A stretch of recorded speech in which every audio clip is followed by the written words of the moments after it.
Hello everyone, welcome to the channel. If this is your first video, my name's Brian. We're going to do some more work today on the Datsun 280Z. I believe that my panels from Classic Fab will be here today, all the replacement panels that I ordered. I need to take a step back though.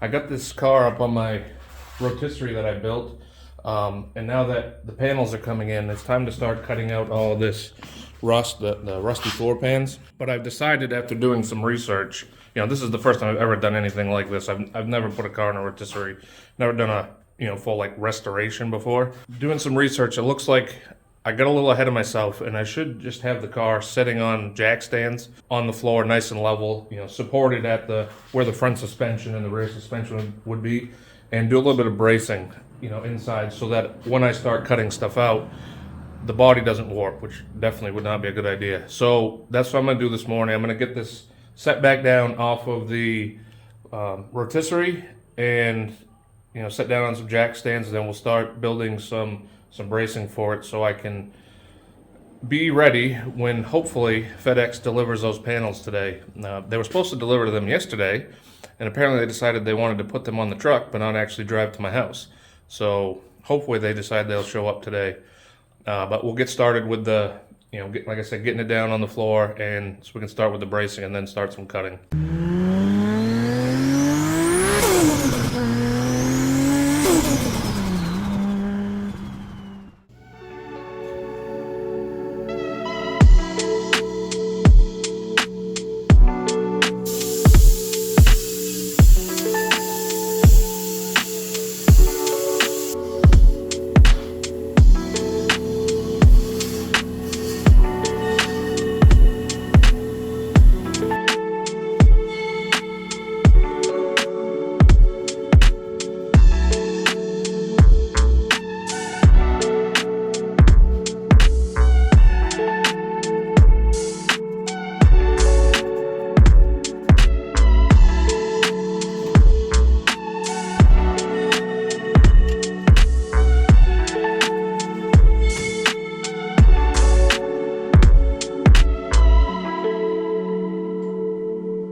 All right, got the car up on jack stands, nice and level. A couple jack stands up front here, mounted right where the front suspension or the front cross member would be. And then I got these big house jacks that I got in the back, right where the rear suspension or subframe would mount. I got it nice and level side to side. Doesn't shake, so it doesn't look like the body's twisted at all, as far as I can tell. Which I don't know why it would, just from putting it up on the rotisserie. Because, it's not like the whole frame's gone on the car and I didn't cut anything out. So I think we'll be all set.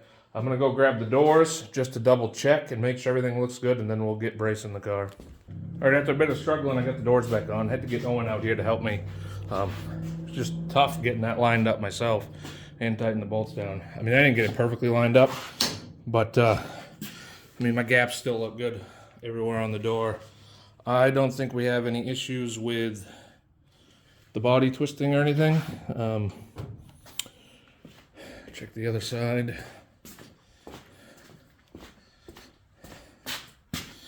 Yeah, you can see I don't have it lined up perfectly. It's a little off, but my gaps all look good. So I think we're good to go. So I'll pop those doors back off, and then we'll start with the bracing.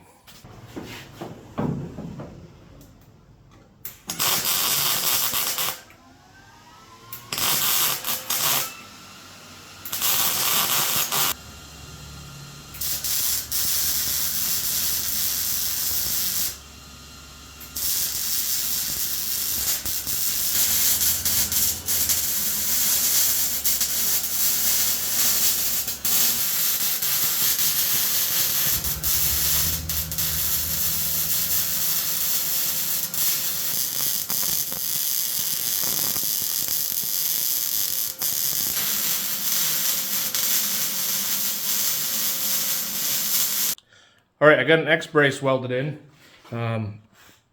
We connected the rear shock towers and then made a nice X brace to go from one shock tower to the opposite front corner.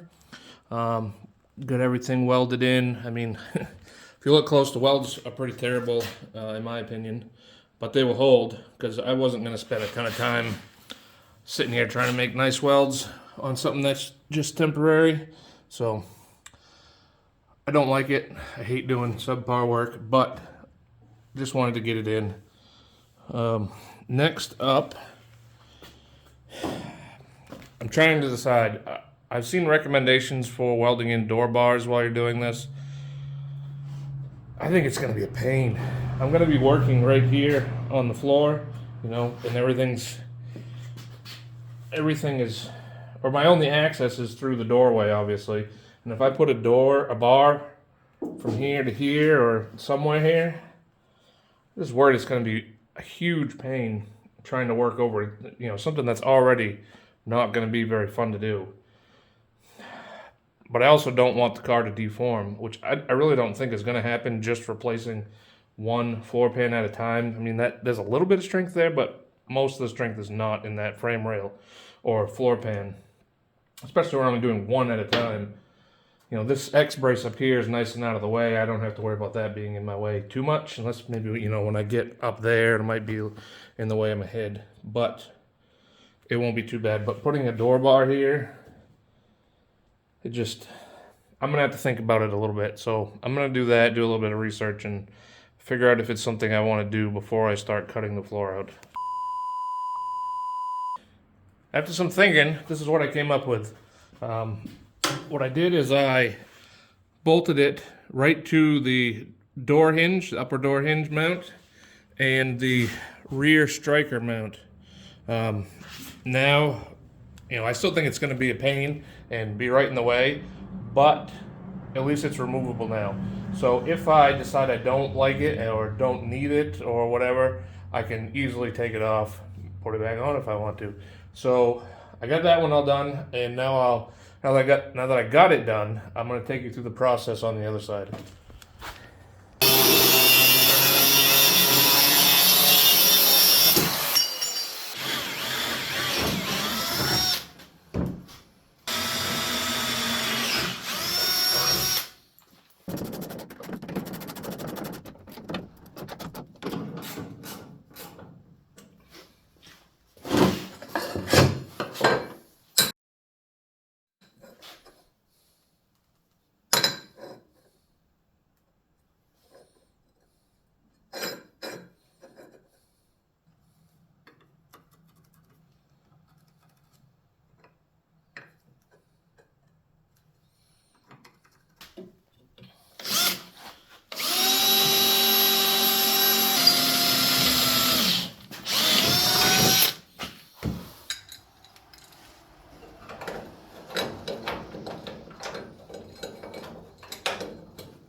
All right, there we go. Not much to it.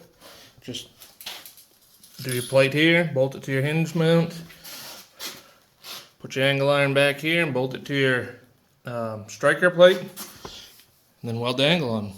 Pretty simple. And like I said, it's removable. So if I don't like it, if it's in the way, I can get it out of the way. All right, there we go. I think that's all I'm going to do for bracing it. Well, not true. So I don't believe my panels from Classic Fab are going to be here today. Looking at FedEx, the tracking link, it doesn't even look like they've left the warehouse, so I don't know what they're doing. Apparently they just decided I don't need them, but kind of holding me up. A bit frustrating, but what I'm going to do, and this is something I was already planning on doing anyway, is right here, what a lot of people do is add a support, and this is not coming back out. This is to permanently be in there to strengthen the front of the car. There's a couple companies that sell kits for it, but I just picked up some steel to make it myself. What we'll do is we'll plate this, and up here where we're going to mount it, and then just weld in a piece of tubing. That'll strengthen up the front end a lot, I guess. It's common. A lot of the guys that build these cars do that. So that's probably where we'll go next before we start cutting any panels out, since I can't put any new ones in anyway until FedEx gets here. I'll throw up the Apex Engineered link. So that's a place you can buy this front fender brace. It's 125 bucks, I think. But I'm gonna make my own out of steel. I bought some flat plate and some tubing. Just, well, one, save a little bit of money, and two, I like fabricating. So I got to get this cleaned up. We're going to be welding on down here and up here, and then we'll get started on making the actual brace.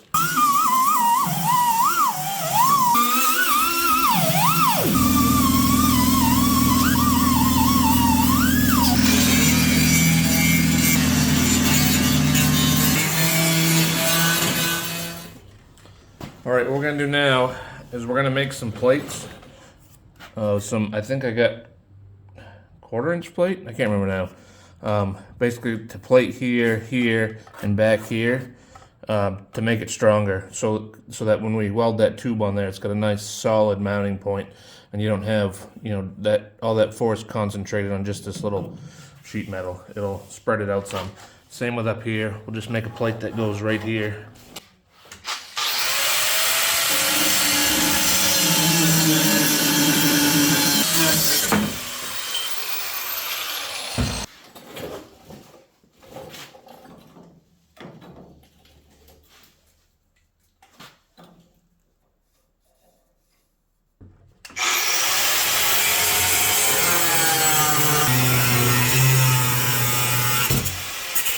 Alright, I think what I'm going to do is weld each piece in individually. I'll weld this piece in, weld this piece in, weld this piece in. That way I got more strength in my weld to the car. You know, it's not just around the perimeter, which would probably be fine, really. But I'll have weld all the way around here. Same with the other pieces. So there might be a little more test fitting and trimming, which with fabrication, it takes way longer than you think. It's so much fitting, adjusting, fitting, adjusting, fitting, adjusting until you're finally done. But once we get this side done, now we know how to do the other side, and the other side will go a lot quicker. But I'll get this ready to go. We're just going to trim my edges a little bit, or not trim them, but round them off a little bit so you don't have sharp edges. And we'll get some weld through primer on here so that it's not just bare metal behind there.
All right, now we're going to measure for our plate to go up here for the upper part of the mount, and I've got a fan going exhausting all this smoke out of here and the heat going, so I apologize for that. The background noise is probably going to be a bit annoying, but I'll just try and talk a bit louder. But so we need a plate to go here, and this bar is going to be at an angle, so let's grab this.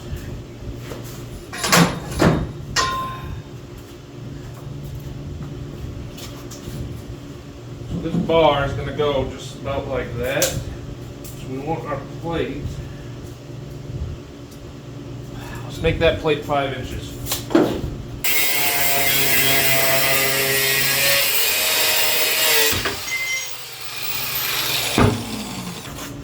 Alright, I cut me a piece of my tubing that's going to go here. I don't have a great way to cut this, to be honest, and I got some angled cuts here and here to make on this. So I'm just going to do my best, eyeballing it.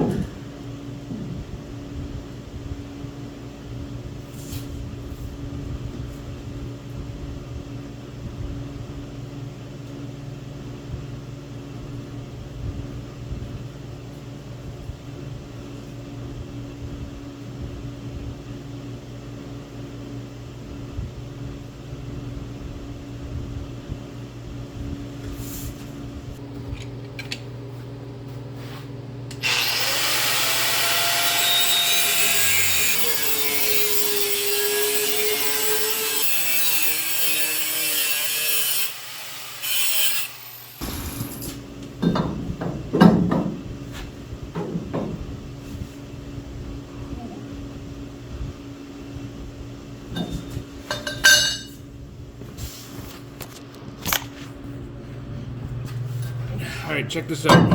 I'll get this lined up approximately where it's going to go. For eyeballing that, I am pretty damn happy with that. Now I just got to get this top part trimmed off at that angle. So probably what I'll do, I think I'll get my plate welded on right now and then just use that to trace a line.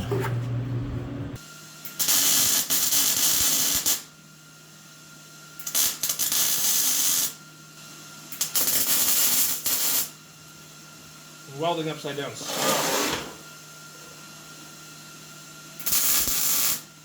And you probably get to look at my bald head right here. Now let's get you a little better view.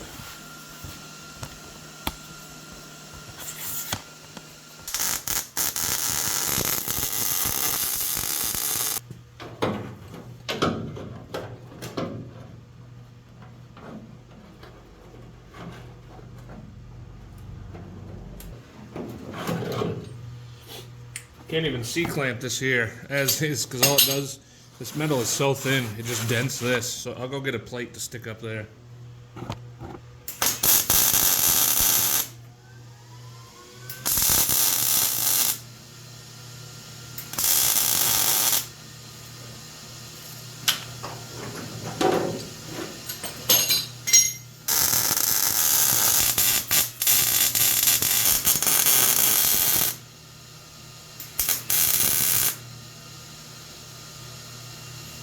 All right, let me show you guys something real quick. For those of you guys who are never welded, new to welding, one of the big things with welding is preparation. Welding really is 90% preparation, 10% actually being able to weld. You know, the actual technique. That's if you want your welds to look nice. So working with old 45-plus-year-old sheet metal that, you know, is rusty and very thin. This stuff is very, very thin. Doesn't make for the best welds. So you really, if you want your welds to look nice and be as strong as they can be, you need to do your prep work. Speaking of preparation though, you know, take a look underneath there.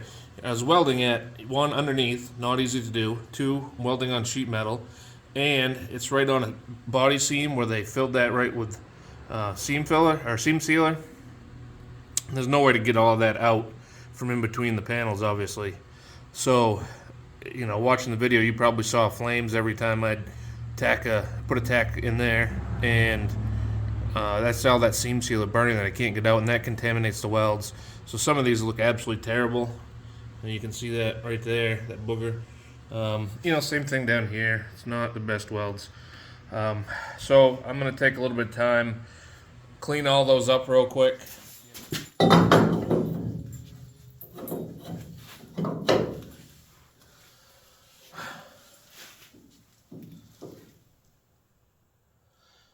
Alright, so one thing it looks like I gotta do is I do need to figure out a way to bend this tube or notch it. But one thing I'm gonna do actually, I'm going to try to beat this in a little bit right here.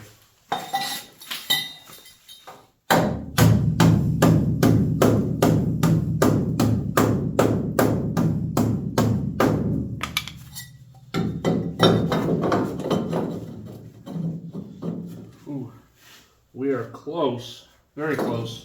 If I can get this in a little bit more bent here.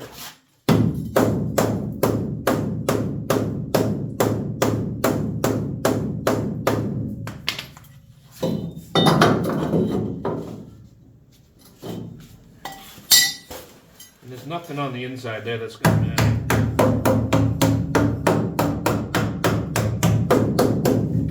Since this stuff is so thin, it bends super easy.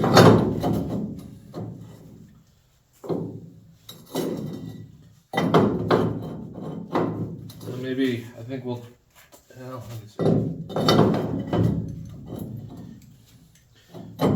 Yeah, so what's holding me up now is actually this plate right here. I'll grind a little bit off of that.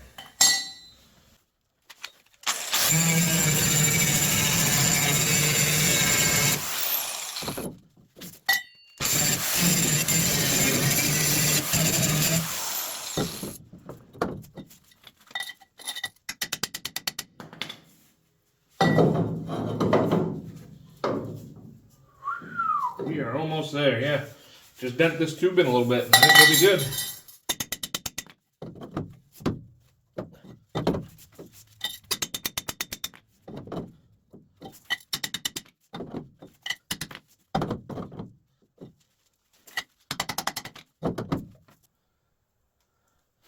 Alright, I am happy with that.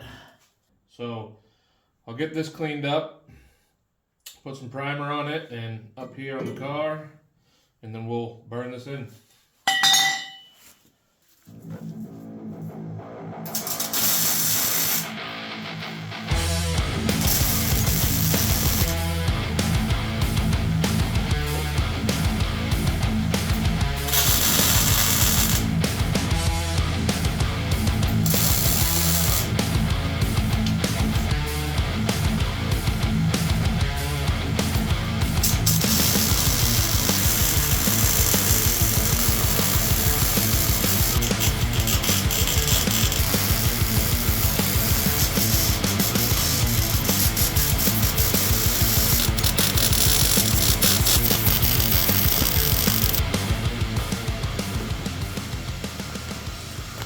Alright, check that out. All fully welded. I did every seam against my plates. We'll let that cool down, throw some primer on it, and I think we'll be done.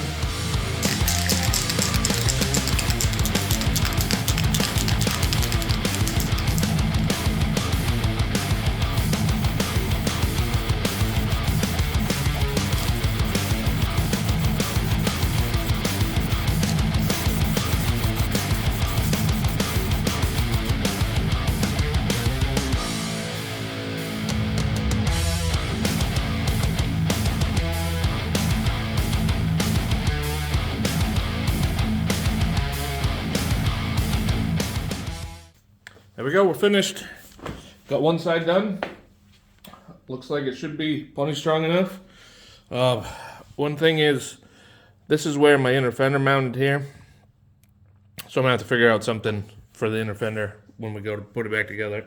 Mine are broken anyway, so I was gonna have to figure something else out, whether, I don't know if anybody sells inner fenders or not. But we'll figure something else out when the time comes. She's all nice and welded, plenty strong enough. There's a pain getting in behind there. The MIG gun doesn't like to get in tight spaces very well, but I fully welded it all the way around. The other side, I haven't touched yet. I'm gonna go do that one off camera. You've already seen the process once, no point in doing it again. So I'll get the other one done, and hopefully my floor pans and everything else will be here soon, and we'll get started on that. I got something I want to ask you though. Videos. Do you like seeing, all full step by step of everything?